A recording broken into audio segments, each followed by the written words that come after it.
Distinguished guests, ladies and gentlemen, I humbly request everyone to stand up for the national anthem and the Varsity Gita.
Why? Because they see how diversity has to be dealt with, how to be managed. So they have two choices. One is through assimilation. In Southeast Asia, diversity is addressed and managed through assimilation. In Indonesia, everyone has to have an Indonesian name. So Rudy Hartono, a badminton player, 8-time All-England champion, he's a Chinese but he has an Indonesian name. And so are the rest of Indonesia. And there is no Chinese newspaper, there is no Chinese school. For a long, long time. Perhaps now they have, after Suharto was gone. Yeah? So they have enough money to rebuild. Because the Chinese in Indonesia are not interested in Chinese school. They are interested in actually publishing Malay newspapers. Because Malay is the medium of instruction of their commercial businesses. So if nobody could understand the transaction in Mandarin, how can they do business? So they finance newspapers in Bahasa Melayu in Indonesia. So it's interesting. So because without that same language all over from Ambon to Aceh, they don't speak Malay, how do they do business? At least one language, so they decided Malay is the language, the lingua franca. So it's quite interesting how area studies in Indonesia also develop in a way that anyone wants to study Indonesia, you do not speak Bahasa Indonesia, you cannot study Indonesia. In Malaysia, you don't have to. You come here, you speak half Tamil, half Mandarin, is fine.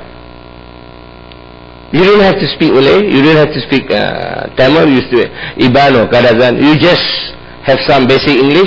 You want to speak Malay, someone will come to you and speak in English. So you cannot learn Malay here. In many ways, they complain. So it's interesting for me in many ways that this old diversity model is still there. Now, it's going to be more complicated because, next slide please. We are moving from diversity to super diversity. What is diversity? A complex of major social groups such as ethnics, religious, cultural, that dominate a particular country or region.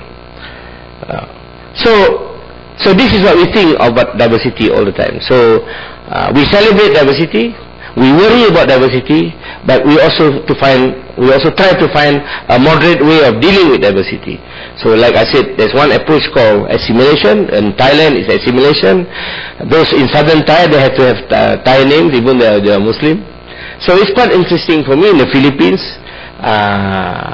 So in many ways, only Malaysia practice integration because they cannot do that. They cannot practice assimilation because the demographics doesn't allow us to do that.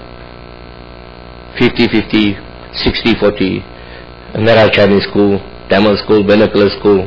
So in many ways, for a long time, 1956, we have the Raza report that established what I call the context within which the integration process came into being in this country. So people are still protesting until today. The debate is actually in my institute between Professor Theo, who believes that we have to have one stream of education for everyone, and me. I said, no, we retain this. This is our heritage, I said, colonial or otherwise. So, so far we have proven that with that education system, we managed to take away all the hot air from every part of unhappiness, I said, and grievances. So these are the debates that we have.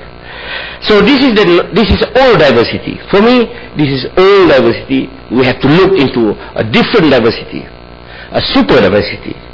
What is super diversity? It's a new global migration multiplying and expanding all diversity beyond multi-ethnic, religion and culture, political refugees, large and little diasporas, multiple linguistics, different sexual orientation, multiple beliefs and faiths, prominence and increased number of bonded minority groups. So in a way, it is not worse, but it's more complicated and complex. But we never see this as something we have to deal with. We are happy and comfortable writing about diversity.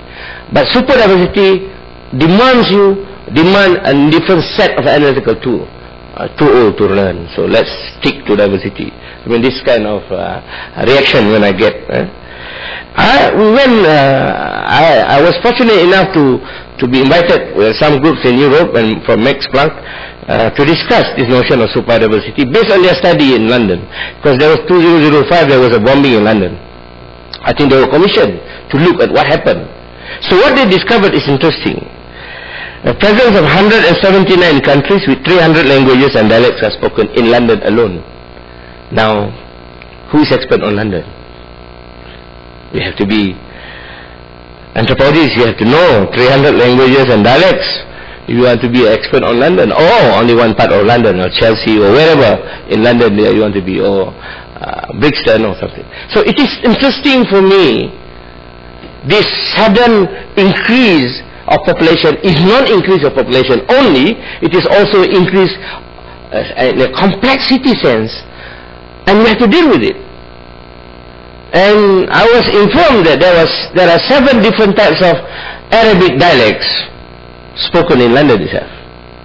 So you learn Arabic from the Egyptian, the Algerian may speak a French Arabic. So you don't know. It's interesting. So there's this policeman standing next to an Arab man. He has learned Arabic from the Egyptian, but the Arab man next to him is from Algeria.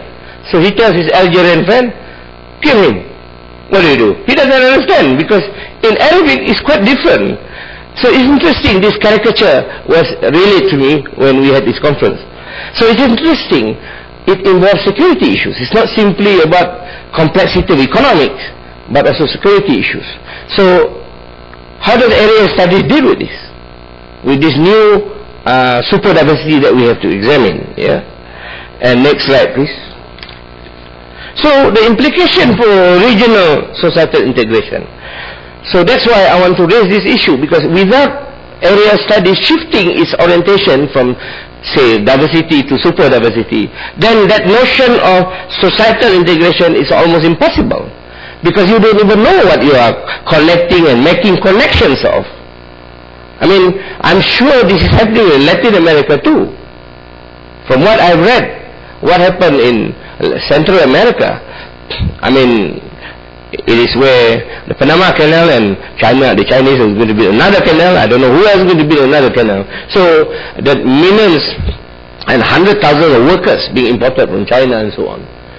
We don't see that as an issue. For me, that is the beginning of clearly massive super diversity. Sponsored, accepted for economic reason, but the fallout socially and sociologically, we cannot think of it yet as such. But it is happening. And the way of Chinese investment in Africa, they have invested so much in many African countries. They bring their own workers. They even bring their own prostitutes. It is interesting how they operate like the British during the colonial period. So for me to see, so our area studies to inform our ICAL or ICMAS, for example, we have to start thinking to move away, or rather to move forward, not throwing away diversity, because that is the basis of where we have to move from, but to look again at the beginning. For example, in Kuala Lumpur, so now you have to look. For example, in Kuala Lumpur there are 97 different ethnic groups and linguistic, and now suddenly people in linguistics become very important, because that's the first indicator of the diversity that we have. And what does it all mean? So bodies, see, the World Bank, IMF, other international bodies are still surviving on the old war model of area studies. You look at UNDP, you look at World Bank, IMF, and then there are bodies like Asian Development Bank, Latin American Development Bank, Inter-American Development Bank. They are all using the diversity categories, understanding concepts, without recognizing this new super diversity, which the people on the ground have understood, and they are living with it, surviving with it. But the big bodies that provide the funding have no idea and no clue, because they are meeting in 40th story in Petronas Tower. They don't see what's happening on the ground. So the same thing, they go to UN, they be on the 40th floor and they don't see what's happening on the ground. So for me, this is the irony of the reality in New York, which is super diversity place, and it's not being addressed by World Bank, which is now looking at Africa, so and Latin America. So this is where I think we don't have to wait for this to happen elsewhere in the world. We can do it ourselves if we know this. So I think the need for the discussion, and what are these new analytical tools that we have to look at, because the impact is both in social science and also policy making, both simultaneously. This notion of super diversity. So the last slide, please. So what are the new social realities that we have to address in super diversity? New patterns of diversity, new patterns of inequality and prejudices, new patterns of segregation, new experience and space and contact, new forms of cosmopolitanism and pluralization, new migration channels and network, new secondary migration patterns, transnationalism and integration, methodological innovation. How do we do this? How do we study this? Establishing new research and policy nexus, multiple community organization, complex public service delivery. So these are things that usually is not included in diversity studies. These are two, this is geography, this is history, this is...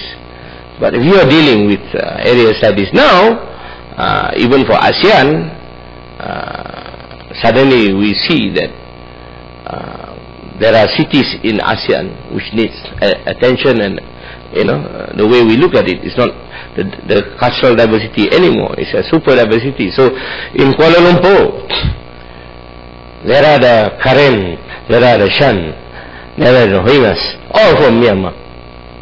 Now how do you deal with this? We know one, we don't know the three others. So how do we deal with that? And of course, we know the old story of, we heard there is Javanese here, and we heard Minangkabau here, we heard there's from people from Ambon, but do we know who they are and what they are doing? So we don't know also. So in a way it isn't totally new, but it is necessary to recognize in area studies their presence, which then we can jump into this issue of regional societal integration. Because without this understanding, how do you make the engagement? How do you create the connection? And I think this is what is challenging in Latin America too. You may not see as active as in London, because there's no London in Latin America, but you never underrate. If you study what happened in the Rio Olympics recently, you will study the reports and who they are, what they are, who came to work to prepare for Rio Olympics. Oh, there are a lot of people from Africa working there for the last 4 or 5 years to prepare for the Olympics. Now I'm sure they're not going home. They're from Djibouti, they're from everywhere, from Africa. And they are happily interviewed by CNN and also Al Jazeera. So it's interesting for me to see in front of my eyes, I'm reading on cultural diversity, and there in Rio, a total new development in super diversity. So I think this is the challenge that we have if we want to proceed in our Latin American studies, whether here in UKM or in Latin America, in Mexico and Costa Rica. We have to together sit down and see if this is the challenge. But in Malaysia, it is the challenge. It is the challenge because one of the advantages I had is to spend some time every semester with the police academy. And my first question to them is, do you know all these people that you are policing? I said, you are only concentrating on the traffic. I said, people trafficking, you don't know. I said, you know, but you can't do anything because you cannot speak their language. So because I remember I have friends and relatives who became detectives in the police. They have to learn at least 2 or 3 dialects, Cantonese or Tamil or whatever. So they get 15 ringgit extra every month for different language that they know. But now, how many more they have to learn? First, they must know what is there to learn. Who is going to teach you current language in order to be, because they are current from border of Thailand and Myanmar and the Shan, who controls the Golden Triangle. So it's interesting for me that the biggest challenge that super diversity has created and impacted us so far is in security sense, because we don't know them, so we don't know what to do and how to react. So it is interesting, and for me it opened my eyes, and also in the way we do ethnic studies in this country. It's not enough looking at Malay, Chinese, Indian. There are a lot of minority communities in this country in Kuala Lumpur, and they are small groups, solid group. And they are not dependent on the locals anymore. They can survive on their own. I mean, the Nepalese workers spend 5 billion ringgit every year home, remittance. The Indonesian 20 billion every year. It sucks our economy too, in some ways. So we talk about brain drain. How about the capital drain? So it is interesting. This super diversity has a lot of implication in other forms. And this is where I think I'm suggesting, in a way, the last slide. Ada lagi ke last slide? Is there no? Ada, okay. This one last slide. Okay. So I said a self-critique. Self-critique means looking at ourselves and where we are going. Yeah? Constituting, building, and reproducing area studies, it seems easy at first. Maintaining its sustainability is another huge challenge. The birth of ICON and then was quick and simple because 11 people met and agreed, and we sent back the proposal. They accepted it, and they gave the money. The money was hijacked somewhere else. Anyway, I won't tell you who hijacked the money. After some 12 years, we are still inching our way forward because we never built it into a solid area studies. Indeed, I have a hybrid of many components. For bureaucratic reason, not for knowledge reason. If for knowledge reason, I will stick. But for bureaucratic reason, because it's easier to give 1 ringgit spread by 5 rather than giving 50 cents each. So I thought every one of us can get more than 50 cents each if we are left alone. But because we are centralized, we can't do anything. So UKM has gone through a restructuring for many times, and I've been involved in this restructuring, and soon I will be restructured. Because the last restructuring is the Faculty of Social Science and Humanities. They are restructuring again. I said, it sounds like Mr. Rosie, who is the motorcyclist, the GP moto champion, who got in his body, he has a lot more steel in his body than flesh, because he got so many accidents in his MotoGP experience. He's 9 times world champion. So he's walking around, a man walking around with a lot of steel in his body, literally. So I feel UKM is coming like that. So we have been restructured all the time. So we can blame lack of funds, human resource, but we need an interested group with exciting conceptual and practical ideas. So if we just develop this idea, and you need now between Malaysia and Latin American studies. You just develop this. You don't have to wait for America to tell you, or you don't have to wait for Volkswagen Stiftung or what other Stiftung in Germany to tell you. They may want to give the money. We'll be happy to accept it. But we want to develop this super diversity from us, looking upward. So I think I'm predicting that if we look carefully in the next 5 to 6 years, probably less than that, area studies entering the new super diversity will give a more exciting context. I mean, now we talk about transnationalism, people earning money and doing business all over at different places, but being converged in another place. So I think we are in a position to take up this challenge, and ICMAS is the best solution for us to think about this. Thank you very much.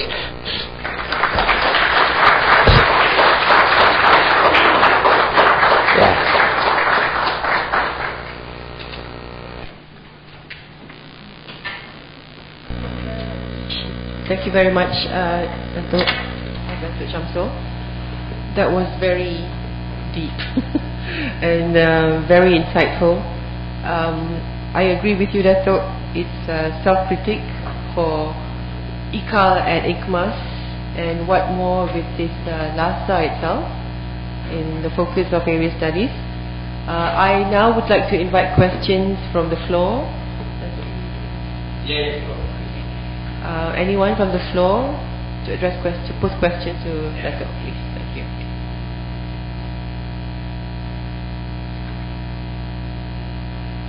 Yes, Prof. Datuk Zalia. Thank you. I'm one confused being right now, because as I understand it, ICMAS, we don't deal with area studies per se. We have those areas that are included in ICMAS, Latin America, Europe, Asia, and how many? Four areas. We don't do area studies. We have thematic thrusts, as represented by 2 pillars. One is Occidentalism, which is carried from ICON. The other one is globalization, which is ICMAS's concern. So when we merged, this ICON and ICMAS merged, we had 2 thematic thrusts. These areas are just places where we anchor our research on these 2 themes. So when you refer to ICMAS as a place where we organize area studies, I don't know, maybe the pengarah self can explain what is our real concern. It is not area studies. It looks like we have areas to study, but we are actually anchoring our research on globalization and Occidentalism in those areas. So your proposal on super diversity, I don't know how it can fit in. I'm sure those are things that can be gathered into the effects of globalization, for instance, or Occidentalism. They can be absorbed, but it cannot be a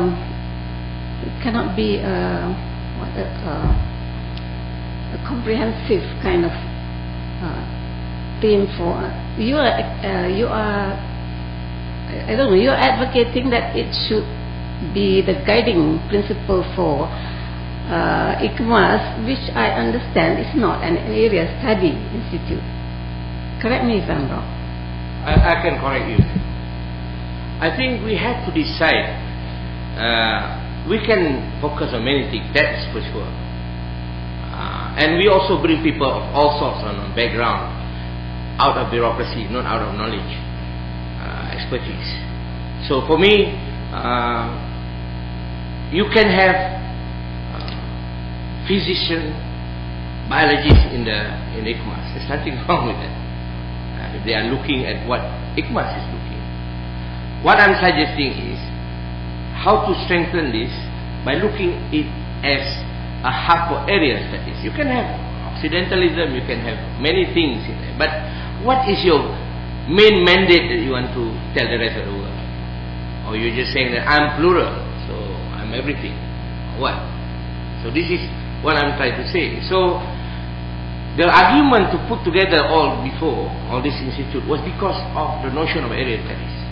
I still remember that they said, okay, that's why kita was not able to go in there, because it was a thematic studies as such. They are dealing with something else.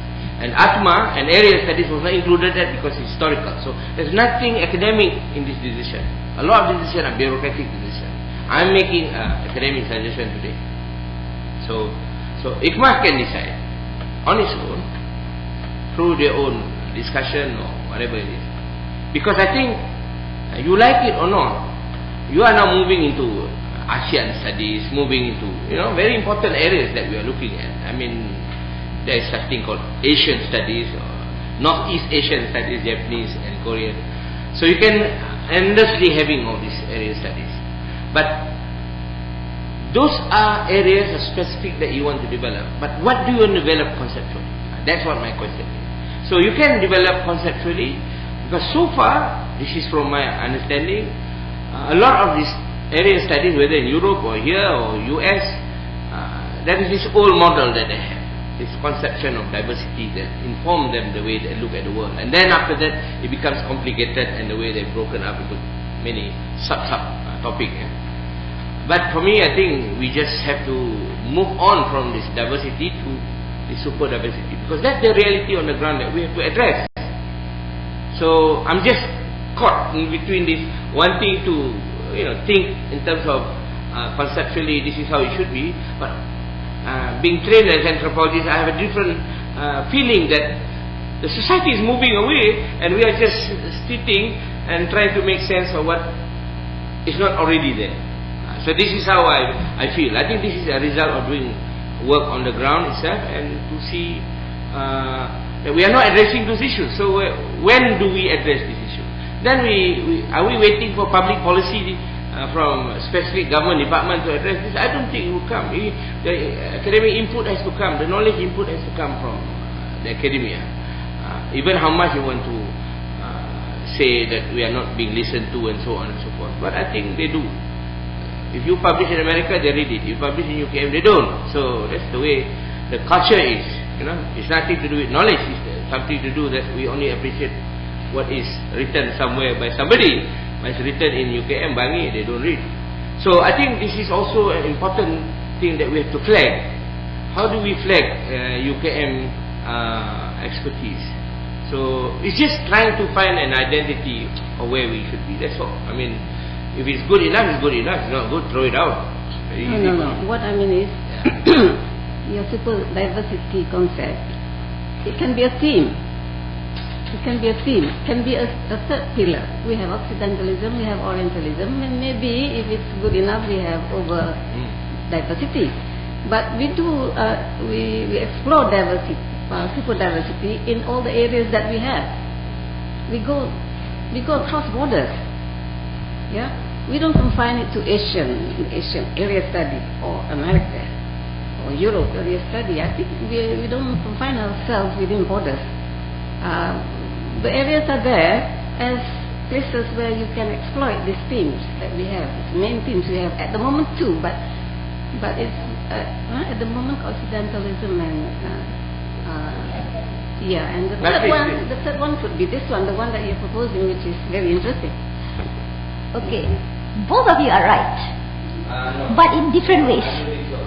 In different ways. The way I see it, what we're doing here is to look at, in terms of the super diversity that you suggested, it is actually about new area studies. It is not the old area studies that we are so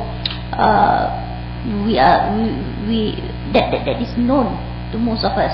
When I was going through college, I mean, if you study area studies, it means just one particular region, and you have to know you have all the different disciplines in the region. But things have moved, and that was the reason also with the new ICMAS. we do have the two pillars of knowledge. That is the theoretical base of it that we come from. Now, having the canvas of the world in the different regions, you can apply it in different ways. Now, on top of that, the new area studies can take into consideration whether it's super diversity or there may be some other concepts that we want to look at. So to me, it is not so much, it's just a matter of perspectives in doing things. But whatever it is in IKMAS, the perspective is always from the Malaysian perspective. So that is something that we need to bear in mind when we're doing our studies here. But maybe Hans want to add on new area studies, because we have been discussing a bit about this.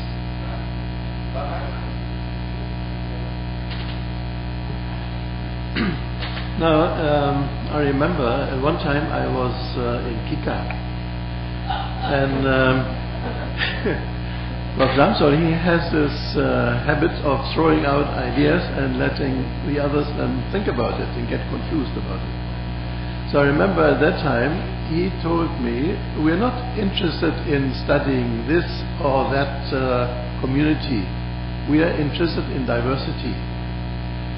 And then we started a small project, and the outcome was just one or two working papers together showing how diversity changes in Malaysia, so that some areas get more diverse and others get less diverse. So there's a process going on. And now it's super diversity, so we have to think what to do about it. Okay. Now, coming to IKMAS, the way I see IKMAS is it's a policy-oriented institution. So the question is not that there is diversity, what to do about it. And the model we have in mind is that there is the benefits of diversity up to a certain extent. Diversity creates innovation, new avenues of moving ahead, also economically, but also socially. But there is a sort of a curve, there's a peak. Now, when diversity gets more and more, moves into super diversity, then the process may be turned on the other side. It gets detrimental. It becomes no longer manageable. That's a policy aspect to it. How are we going to manage super diversity if we pick up this challenge? So it's no longer globalization as looking at the process, but what to do about it. And globalization, according to Shamsul, means super diversity. So that's I think that's where the interest in research overlaps, so the challenge is there. And then, of course, when we look at LASA, now, where do we place Latin American studies? So, is that an old type of area studies? We go and study history and language and everything. Well, from an IKMAS point of view, and I guess also from a Kita point of view, that cannot be it. There must be more to it. I will stop here. I have some ideas about this. We have been discussing this sort of idea of a new type of area studies. I mean, this may take shape in the future, sort of how to deal with another world area, but not under this old colonial type of area studies. Thank you. So, Datuk, lately there is a growing trend that integration process is breaking up.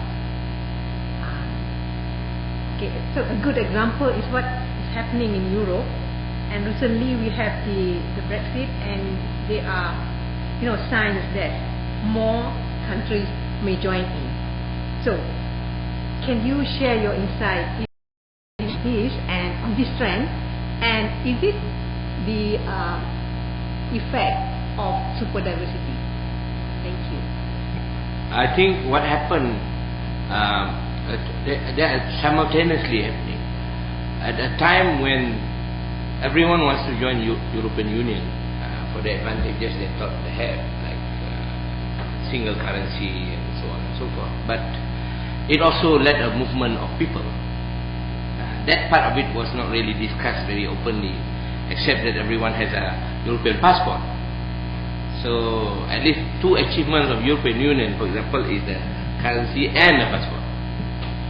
Now it hides super diversity. It hides. It's so easy to see this unitary articulation of European Union.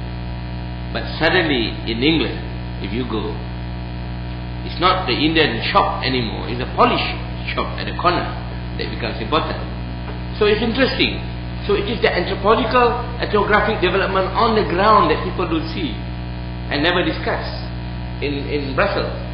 So this is why I joined this group in Max Planck, Halle, you know. So they are interested in this subject. I said, what happened on the ground? You have all this European Union. Where does this union stop?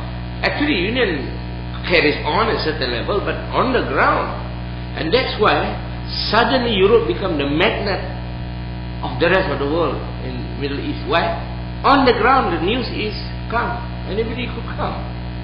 So when Syria broke, and also North Africa, the Sudan, and also Somalia area, they were looking at Europe. Because the information they get about Europe was that it's an open country, everybody can be there. If you get a chance, you get a job. If you see Calais now, what happened there, 10,000 to 15,000 people waiting to go to Europe, I go to England by lorry or by train or by car or walking. It's quite interesting for me. These two trends. One is unifying trend, and people feel, and at that institutional level, there are a lot of people, even Turkey until today now is going to be a member soon because they can have many people, refugees, they accept bigger number of refugees, they become a member. So it's interesting how Europe want to stop the refugee in Turkey. So for me, this decision, Turkey suddenly become white. Before was got a problem, Turkey. So I think in many ways what we are looking at is, at one level there is this forces that bring them together, but on the ground it's a different operation altogether, and this is what I'm seeing. I'm communicating with a lot of friends in Europe, and how are they going to deal with this? Thousands and thousands of. Are we going to see the specter of racism of different kind? I don't know. I mean, this is a different agenda, which is not in European Union agenda. It's now going to be on the European Union agenda. Every country is stopping all this migration on ethnic ground, on economic ground, but actually it's on ethnic ground and religious ground too. So it's interesting. So super diversity in operation, and enveloped by nice things called Euro and Euro passport. Inside there you see a growing up something else we never see before, and with I think more than 1 million foreigners present in the whole of Europe. Malaysia has got 3 million, so we are quite we accommodate a lot of Indonesian here and other people. But Europe, 1 million odd. So this is what I say, the contradiction. One flow is this way, the other flow is that. And Brexit and all this is the result of it. I mean, if you study the reports about Brexit, why people want to get out, is because a lot of them don't like the people coming in, working. So there are these things that it's not registered. It's not registered openly, but the moment you have a referendum or plebiscite, you can see the consequences of individual decision, not collective decision, but individual decision.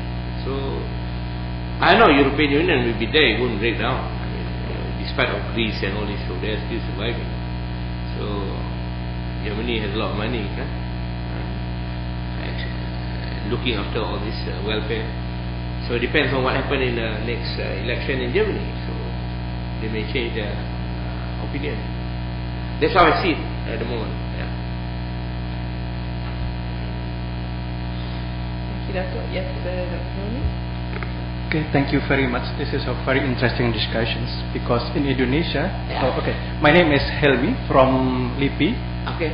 And we are now facing the pressure from the bureaucrats to restructure the area studies in our center.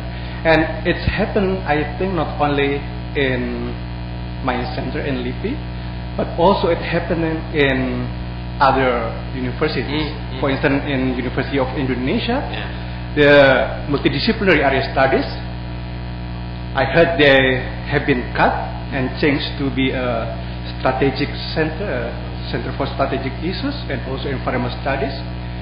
And also, in the last few months, we have series of public lecture about the area studies. And most of the speakers can judge, for instance, from the Australian National University, also the Beng Lam from National University of Singapore, and other speakers. They say about the pessimisms about what's going on in area studies, because one by one we lost the battleground. There have been the decreasing of students, the cuts of the shutdown of the center, and so on and so on. There's really issues of the how we can deal with the mindset of the bureaucrats and the needs for the area to comprehend the realities. And that's really a big challenge for us, how to move forward. And you offer about the super diversity, but again, when we meet with this bureaucrat minded, with the nationalist paradigm still there, the old war paradigm still there, it's a bit difficult to go forward about the new understanding. And also, this is a big problem for all us. And when you offer the super diversity, of course it is quite interesting one. Maybe it's quite a bit similar with the global divergence and so on and so on. But then, what kind of the methods that we can use to analyze all of this? Now we try to set what we're trying to do. Maybe it's quite interesting here, because yesterday I talked with some researcher at ICMAS. They said about the country studies is still quite important here, but I don't know, in Indonesia maybe in the next few years it will not really be the concern. The multi-situ approach, how we can try to compare what's going on in each situ, in each places, it will be maybe interesting to study. To respond quickly, the debate, the struggle between area studies and the rise of think tanks, you can't separate this. And sometimes the same academician is working in the other one too. So Indonesia, I know Rizal, he works here and works there in CSIS, he struggled between the two, and there was at the time an issue of money. I mean, you have to have some decent income to survive and do all this stuff. So it's not so much about area studies, about survival. But I think in many ways, the struggle between area studies and think tanks and research institute like LIPI is not simply a struggle about area studies. It's also about who is running the bureaucracy. I mean, very important, because when the Berkeley boys was running the bureaucracy, they use a lot of academicians to help them. May not be directly, but they have their own set of academicians working for them. So I remember Abu Salim, talking to Pak Abu Salim, and how he recruited all his ex-graduates from Berkeley to work with him, directly and indirectly in various projects. So this system is also here in many ways. But in Malaysia it's more like old school boys, which school you went to. It becomes the deciding factor with whom you work in many ways, in bureaucracy and so on. So we have to continue to struggle. But I think one area which I think we can actually make a point is about a conceptual area, but we must prove to them that in reality these are the things that we have to do. So how do we solve them? So they want to solve problems, and I think if they see there's a lot of problems, then they probably come back to you and ask you, I mean, this is what happened in this country too. So when they have a lot of problems, then they turn back to academics. So I think this is how we just have to bear with it, and I think we'll continue to do that. And I never feel disadvantaged or discouraged. We just have to carry on. There's no any? Yes. Thank you, Datuk. I thought you asked me to stop. Okay. I think that's Zarina's prerogative. I have a question. I'm interested in these new social realities that you shared with us, and also with the changes that are happening right now in our society today, here and also elsewhere, the super diversities and so forth. But I was thinking that with all the changes going on, do all the theoretical concepts that we have at the moment allow us to look at these new realities and come up with new ideas, new knowledge, or are the conceptual frameworks still the same, and they are the ones that have been produced in the past, and we are reusing them, and would we still be getting the same answers? Alright, I'll give you an example. When you do urban studies, because a lot of the super diversity expresses itself mostly in urban areas to start with, okay? So the most influential the most influential school in urban studies is Chicago School, okay? And it's in the last century that it became very influential, and primarily looking at comparing a process of assimilation among particular group, ethnically defined group, measured in terms of changing economic status, intermarriage, linguistic change. But they are focusing on the same ethnic group. But now the new ethnic group coming with the new migrant are not included in this. So I think this is what I consider there is this old diversity set of tools, but I think we have to develop or improvise new tools to actually include them or explain their presence and why they are not going away, why they are there becoming more dominant. And when it comes the election, and if they are registered as voters, then it's another task altogether. So I think you're right, there needs to be some rethinking of the theories, not only just about super diversity, but also the implication is about theory and concepts. And old schools, so the old wars model is informed by an old theoretical framework, and this is what we have to do both. Thank you. Thank you, Datuk. Okay. Thank you very much for all questions addressed to Datuk. Thank you, Datuk. I must say that it was a very interesting discussion, and things to focus from Datuk's speech and his keynotes is of course the definition and how we define the area studies, the notions of super diversity, and also whether there are challenges in the terms of the new social realities you mentioned. Yes. So a big hand for Datuk Shamsul Amri, please. Thank you very much. And can I now invite Pengarah, Director of IKMAS, to present the token to Datuk. Mr. Rao, Columbia.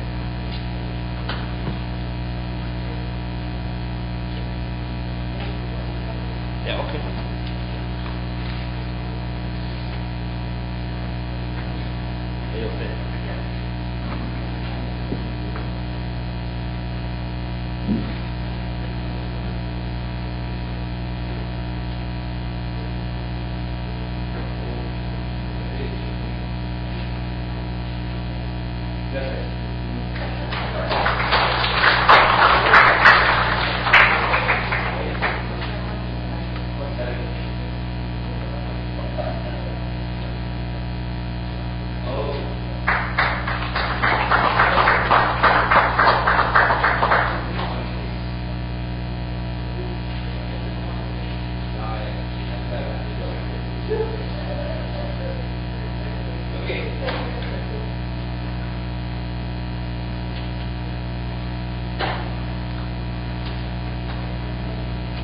I'll pass this back to Kishan, the MC.